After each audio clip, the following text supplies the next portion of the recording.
دوستوں، دعا میں وسیلہ کرنا شرک نہیں ہے، بلکہ بعض حالات میں تو اگر دعا میں شرعی وسیلے کو اختیار کرو گے تو آپ کو اجر بھی ملے گا۔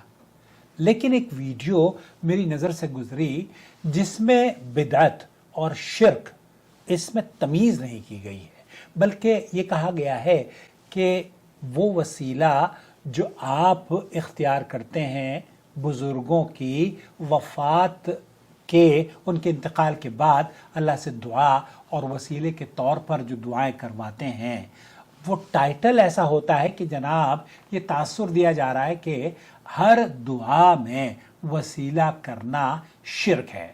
دعا میں وسیلہ کرنا شرک نہیں ہے، لیکن ہر وسیلہ جائز بھی نہیں ہے۔ یہی وہ حقیقت ہے جسے سمجھے بغیر کچھ لوگ ہر وسیلے کو شرک کہہ دیتے ہیں، جبکہ کچھ لوگ شرک کو بھی وسیلے کا نام دے دیتے ہیں۔ آئیے اس مسئلے کو قرآن و حدیث اور اہل علم کی تفصیلات کی روشنی میں جاننے کی کوشش کرتے ہیں۔ سماحت الشیخ عبدالعزیز بن باز، مفتی مملکت سعودی عرب، اور دیگر اہل علم جیسے امام ابن القیم ہیں، امام ابن تیمیہ وغیرہ ہیں، انہوں نے وسیلے کی جو اقسام بیان کی ہیں وہ 3 ہیں۔ پہلی قسم جو شرک اکبر ہوتی ہے، یہ غور طلب ہے، اور اس میں آپ کو سمجھنا چاہیے کہ شرک فی الدعا یا وسیلہ، وہ وسیلہ جو دعا میں جس کو شرک کہا جاتا ہے، بزرگوں سے وسیلہ کرنا نہیں ہے۔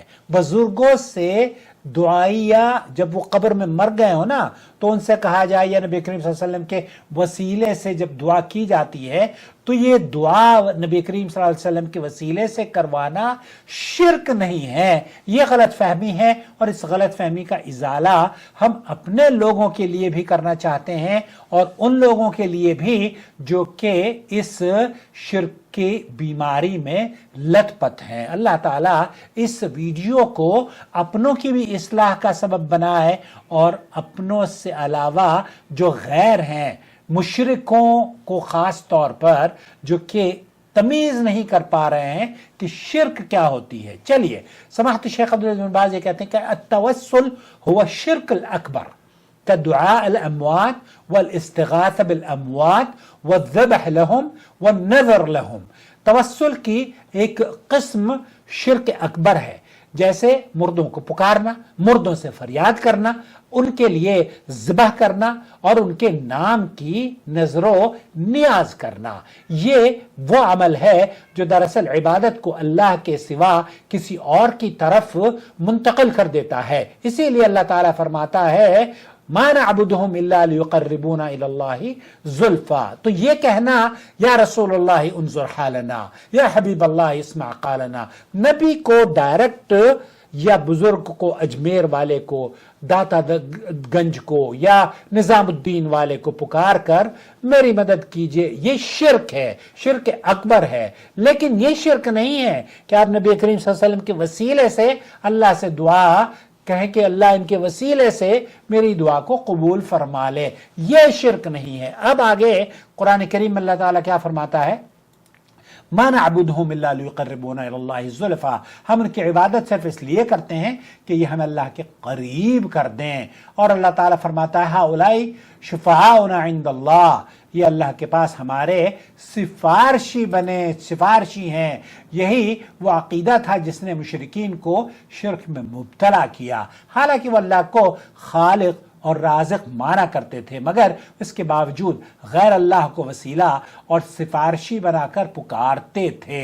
دوسری قسم ہے جو ممنوع ہے اور بدعت ہے، یہ سمجھ لیجئے۔ شیخ ابن باز یہ کہتے ہیں کہ التوسل الثاني التوسل بذواتهم، تقول اللهم إني أسألك بذات فلان، أسألك بنبيك فلان، هذا توسل ممنوع بدعة لأنه وسيلة للغرو والشرك۔ یہ دوسری قسم ہے وسیلے کی کہ اللہ سے کسی کے ذات یا مقام کے ذریعے سوال کیا جائے، جیسے کہنا اے اللہ میں تجھ سے فلاں کے واسطے سے مانگتا ہوں، فلاں نبی کے واسطے سے، فلاں بزرگ کے عبدالقادر جیلانی کے واسطے سے، امام ابو حنیفہ کے واسطے سے، اجمیر والے کے واسطے سے، کلیر والے کے واسطے سے، دادا گنج کے واسطے سے، فلانے کے واسطے۔ یہ ممنوع ہے، بدعت ہے، یہ شرک نہیں ہے، کیونکہ یہاں آپ نے بزرگ سے کچھ نہیں مانگا ہے، بزرگ کو آپ وہاں تک پہنچنے کا ذریعہ بنا رہے ہیں۔ اس ویڈیو میں بھی عالم صاحب یہ کہہ رہے ہیں کہ جیسے آپ شرک چھت پر جانے کے لیے سیڑھی لگاتے ہیں تو سیڑھی پر چڑھ کے اوپر جانا شرک نہیں ہے، یہ وسیلہ ہے، اس کو بدعت کہا گیا ہے، یہ بدعت ہے۔ شرک یہ ہے کہ آپ چھت والے سے بجائے اس کے کہ اس سے مانگیں، سیڑھی سے مانگنا شروع کر دیں۔ چلیے گا یہاں ایک بات اور بھی ہے کہ دعا اللہ ہی سے ہو رہی ہے، لیکن غیر ثابت شدہ اور غیر مشروع طریقے سے دعا کی جا رہی ہے۔